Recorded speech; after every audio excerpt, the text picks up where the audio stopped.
जय हिंद साथियों, आपका स्वागत है हमारे यूट्यूब चैनल ऑनलाइन प्रैक्टिस पर। आज आपका 29 नवंबर को जो दिल्ली पुलिस का एग्ज़ाम होना था उसका तीनों शिफ्ट का एग्ज़ाम हो गया है। तीनों शिफ्ट में जीके जीएस के जितने भी क्वेश्चन पूछे गए वो आपको इस वीडियो में करवाने वाला हूँ। तो अगर आपका एग्ज़ाम अब तक नहीं हुआ है तो वीडियो आपके लिए ज़्यादा इंपॉर्टेंट हो जाता है। वीडियो में शुरू से एंड तक बने रहना और वीडियो अच्छा लगे तो वीडियो को लाइक शेयर सब्सक्राइब जरूर करना। साथ ही वीडियो की पीडीएफ के लिए वीडियो के डिस्क्रिप्शन में जाकर वहाँ से टेलीग्राम चैनल का लिंक ज्वाइन कर लेना। वहाँ पर मैं आपको इसकी पीडीएफ प्रोवाइड करा देता हूँ। अगर आपका एग्जाम अब तक नहीं हुआ तो दिल्ली पुलिस से रिलेटेड मैंने कुछ और वीडियो बना रखे हैं, वो भी देख लेना क्योंकि उनसे क्वेश्चन आपके एग्जाम में पूछे जा रहे हैं। तो चलिए आज की वीडियो को शुरू करते हैं। देखते हैं क्या क्या क्वेश्चन पूछे गए हैं। एक क्वेश्चन पूछा गया आपके 1987 से 1992 तक भारत के राष्ट्रपति कौन थे। ये फर्स्ट शिफ्ट का क्वेश्चन है। तो आर वेंकटरमन जो भारत के 8वें राष्ट्रपति थे 1987 से 1992 तक भारत के राष्ट्रपति रहे थे। अगला क्वेश्चन पूछा गया आपके सबसे कम साक्षरता दर किस केंद्र शासित प्रदेश की है। ये जब 2011 की जनगणना का वीडियो बनाया था मैंने, उसमें करवाया था, तो करवाया क्वेश्चन पूछा गया है। तो दादर और नगर हवेली जो अपना केंद्र शासित प्रदेश है उसकी साक्षरता दर सबसे कम है 2011 की जनगणना के अनुसार। जनगणना से हर शिफ्ट में एक दो क्वेश्चन पूछे जा रहे हैं। एक क्वेश्चन पूछा गया रोड्स टू मसूरी पुस्तक के लेखक कौन है। तो जो रस्किन बॉन्ड है वो रोड्स टू मसूरी की पुस्तक के लेखक है। आगे देखते हैं करंट का क्वेश्चन पूछा है। करंट 2022 से राष्ट्रमंडल खेल 2022 में भारत ने कुल कितने पदक जीते थे। जो 2022 में राष्ट्रमंडल खेल हुए थे उनमें भारत में टोटल 61 पदक जीते थे। आगे देखते हैं, ये क्वेश्चन भी मैंने करवाया था। किस पंचवर्षीय योजना के दौरान 14 प्रमुख बैंकों को राष्ट्रीयकृत किया गया था। ये क्वेश्चन जब करवाया था दिल्ली पुलिस के लिए पंचवर्षीय योजना का वीडियो बना रखा, उसमें मैंने एक क्वेश्चन करवाया हुआ है। तो जो चौथी पंचवर्षीय योजना थी उसमें 14 बैंकों का राष्ट्रीयकरण किया गया था। एक और पूछा गया है अप्सरा उपन्यास के लेखक कौन है। जो सूर्यकांत त्रिपाठी निराला है ये अप्सरा उपन्यास के लेखक है। वन्यजीव अभ्यारण्य से क्वेश्चन पूछा गया है दालमा वन्यजीव अभ्यारण्य कहाँ स्थित है। ये जमशेदपुर झारखंड में स्थित है। जमशेदपुर से पूर्वी सिंहभूम भी बोलते हैं। दालमा वन्यजीव झारखंड में स्थित। अब देख लीजिए आपके ऑप्शन में जमशेदपुर था या झारखंड था, कौन सा आपके ऑप्शन में था। कमेंट बॉक्स में अगर किसी ने एग्जाम दिया तो कमेंट करके जरूर बता देना। पुस्तक से एक और क्वेश्चन पूछा गया है अकबरनामा के लेखक कौन है। जो अबुल फजल है वो अकबरनामा के आपके लेखक है। साइंस का क्वेश्चन देख लीजिए। साइंस का क्वेश्चन पूछा गया प्लास्टर ऑफ पेरिस का रासायनिक नाम क्या होता है। कैल्शियम सल्फेट हेमेट हाइड्रेट जो होता है वो आपके प्लास्टिक ऑफ पेरिस पीओपी का रासायनिक नाम होता है। संबंध से क्वेश्चन पूछा गया है गुरु विपिन सिंह का संबंध किस नृत्य से है। जो गुरु विपिन सिंह है इनका संबंध मणिपुरी नृत्य से है। एक और क्वेश्चन पूछा गया है वेमपति चिन्ना सत्यम का संबंध किस नृत्य से है। तो कुचिपुड़ी नृत्य से संबंध आपके वेमपति चिन्ना सत्यम का संबंध है। ये क्वेश्चन भी मैंने करवाया था। लोक नृत्य जाट जाटिन किस राज्य से संबंधित है। जो लोक नृत्य जाट जाटिन है ये बिहार राज्य से संबंधित है। लोक नृत्य का मैंने वीडियो बना रखा है, अगर आपका एग्जाम अब तक नहीं हुआ तो वो जरूर देख लीजिए, उसमें ये क्वेश्चन मैंने आपको करवाया था। पॉलिटी का एक और क्वेश्चन पूछा गया राष्ट्रपति का कार्यकाल कितने वर्ष का होता है। जो राष्ट्रपति होता है उसका कार्यकाल 5 वर्ष का होता है। राष्ट्रपति प्रधानमंत्री उपराष्ट्रपति सभी का कार्यकाल 5 वर्ष का होता है। केवल जो राज्यसभा के सदस्य होते हैं उनका कार्यकाल 6 वर्ष का होता है। एक क्वेश्चन पूछा गया मयूर सिंहासन का निर्माण किसने कराया था। जो मयूर सिंहासन है इसका निर्माण आपके शाहजहां ने करवाया था और इसे लूटा किसने था। तो नादिर शाह ने इसको लूटा था। एक क्वेश्चन पूछा गया आपके सजीव साइंस का क्वेश्चन है सजीव लोग किस मंडल में रहते हैं। जैसा क्वेश्चन था तो जैवमंडल वायुमंडल दोनों में देख लीजिए आपके ऑप्शन में कौन सा था। सजीव लोग होते हैं वो जैवमंडल या वायुमंडल में रहते हैं। पॉलिटी का एक क्वेश्चन पूछा गया संविधान के भाग 2 में किसका उल्लेख है। तो संविधान का भाग 2 इसमें नागरिकता का उल्लेख दिया गया आपके। वन्यजीव अभ्यारण्य से एक और क्वेश्चन पूछा गया है दाचीग्राम राष्ट्रीय उद्यान में कौन सा जीव पाया जाता है। तो दाचीग्राम राष्ट्रीय उद्यान इसमें कश्मीरी हंगुल, जैसे हंगुल का मतलब तो हिरण के लिए प्रसिद्ध आपके दाचीग्राम राष्ट्रीय उद्यान। साइंस का क्वेश्चन पूछा गया है आयोडीन की कमी से कौन सा रोग होता है। जो खींगा रोग होता है वो आयोडीन की कमी से होने वाला रोग है। पुस्तक से क्वेश्चन पूछा गया 3 मैन इन ए बोट पुस्तक के लेखक कौन है। तो जेरोम के है ये 3 मैन इन ए बोट पुस्तक के लेखक है। ये केंद्र सरकार की योजनाओं में मैंने आपको ये क्वेश्चन करवाया था। प्रधानमंत्री कौशल विकास योजना किस वर्ष में आई थी।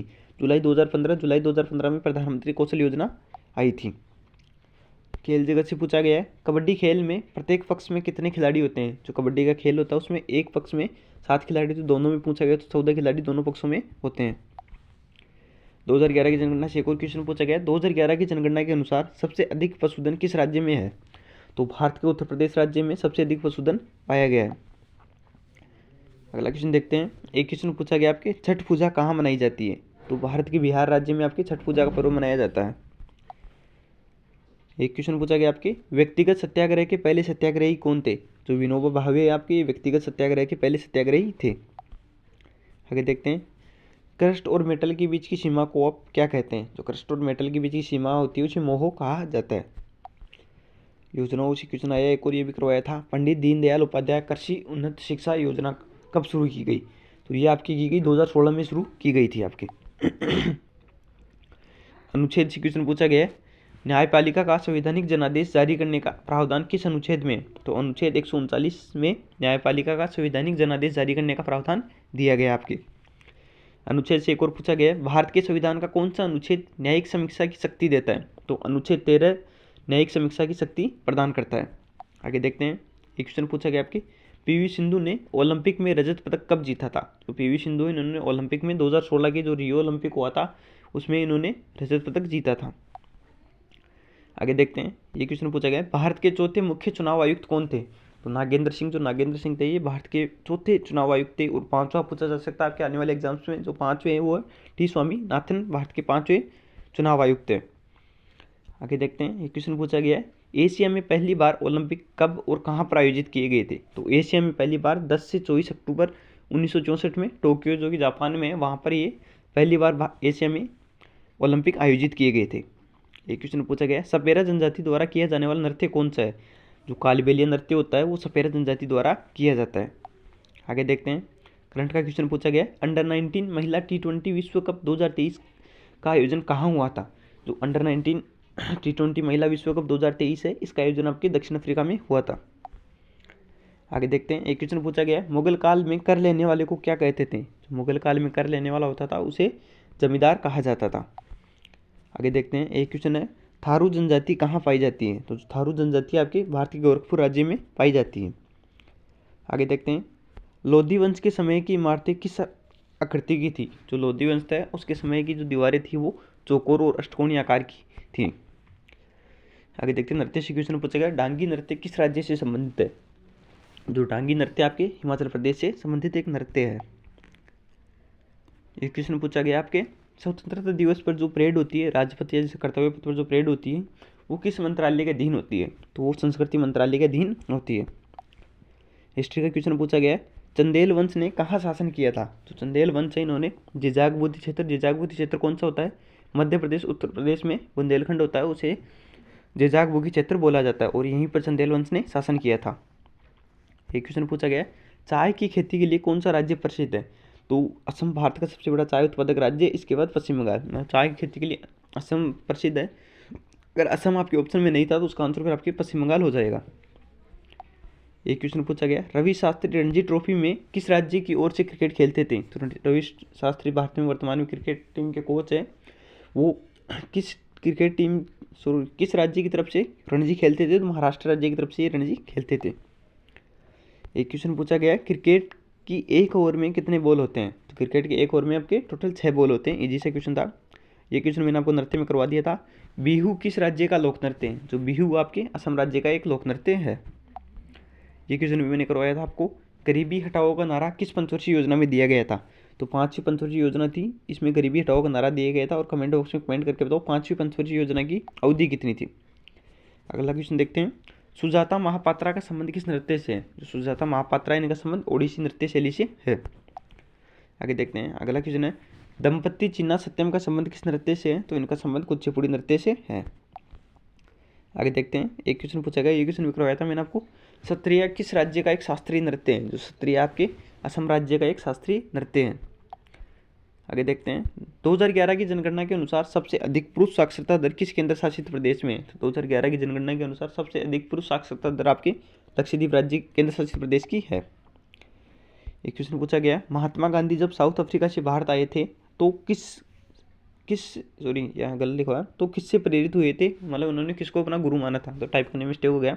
तो उन्होंने गोपाल कृष्ण गोखले को अपना गुरु माना था, और ये गोपाल कृष्ण गोखले से ही प्रेरित थे। तो इस वीडियो में मैं करवा रहा हूँ आपको तीनों शिफ्ट के क्वेश्चन है, तो ये मत देखना अगर किसी का मान ली फर्स्ट शिफ्ट में हुआ है, सेकंड में हुआ है, तो उसको क्वेश्चन फर्स्ट शिफ्ट के कुछ क्वेश्चन देखे और उसे लगा कि ये इसमें तो पेपर है ही नहीं। इसमें तीनों शिफ्ट के क्वेश्चन है, आप देख लीजिए आपकी शिफ्ट में कौन कौन सा क्वेश्चन पूछा गया था। एक क्वेश्चन पूछा गया, इनमें से तलवारबाजी से किसका संबंध है? तो जो आप बता रहे थे भवानी देवी ऑप्शन में दिया हुआ था, तलवारबाजी से का संबंध भवानी देवी से है। एक क्वेश्चन पूछा गया, संपत्ति का अधिकार किस अनुच्छेद में था? मतलब अभी तो हटा दिया गया, किस अनुच्छेद में पहले वर्णित था? तो अनुच्छेद 300A में संपत्ति का अधिकार दिया गया था। एक क्वेश्चन पूछा गया, ये क्वेश्चन भी करवाया 2011 की जनगणना की वीडियो में। भारत की जनगणना 2011 के अनुसार किस राज्य की पुरुष साक्षरता दर सर्वाधिक है? तो भारत का केरल राज्य है, इसकी पुरुष साक्षरता दर सर्वाधिक और कितनी है? 96.11% इसकी पुरुष साक्षरता दर है। एक क्वेश्चन और पूछा गया 2011 की जनगणना से। 2011 की जनगणना के अनुसार जनसंख्या में कितनी वृद्धि हुई है? तो इस जनसंख्या में वृद्धि हुई है आपकी 1.64% जनसंख्या में आपकी वृद्धि हुई है। ये क्वेश्चन इंटरेस्टिंग था, सही क्वेश्चन पूछा गया। पंचवर्षीय योजनाओं में कौन सा सही और कौन सा गलत है? क्रम मिलाना था, तो इसमें 3 जो आपके ऑप्शन में सही थे वो बता देता हूँ आपको। पहला था आपके पहली पंचवर्षीय योजना जो आपकी किसकी मॉडल पर थी? हेरोल्ड डोमर मॉडल पर थी। दूसरी पंचवर्षीय योजना पीसी महालनोबिस मॉडल पर थी। तीसरी पंचवर्षीय योजना गाडगिल योजना पर थी। इसके अलावा जो ऑप्शन था वो आपके गलत था। एक क्वेश्चन था आपके हरिसेन किस भाषा के कवि थे? जो हरिसेन थे वो संस्कृत भाषा के कवि थे। क्वेश्चन पूछा गया है कालिदास द्वारा कौन सी पुस्तक लिखी गई है? तो जिस हिसाब से आपने बताया उसके आपके ऑप्शन में दिया गया था अभिज्ञान शाकुंतलम कालिदास द्वारा एक रचना है। एक क्वेश्चन पूछा गया ए.के. गुजराल साहब की पुस्तक कौन सी है? तो matters of description and autobiography, ये ए.के. गुजराल साहब की पुस्तक है। आज की वीडियो का आखिरी क्वेश्चन देखते हैं। एक क्वेश्चन पूछा गया है कि संविधान संशोधन से मतदान की आयु 21 वर्ष से घटाकर 18 वर्ष कर दी गई है। तो 61वें संविधान संशोधन से मतदान की आयु 21 वर्ष से 18 वर्ष कर दी गई है। तो ये आपके 29 नंबर की तीनों शिफ्ट के क्वेश्चन थे। इसकी पीडीएफ के लिए वीडियो की डिस्क्रिप्शन में जाकर वहाँ से टेलीग्राम चैनल का लिंक ज्वाइन कर लो, वहाँ पर मैं आपको इसकी पीडीएफ प्रोवाइड करा दूंगा। और अगर आपको किसी और टॉपिक पर वीडियो चाहिए तो कमेंट बॉक्स में कमेंट जरूर कर देना।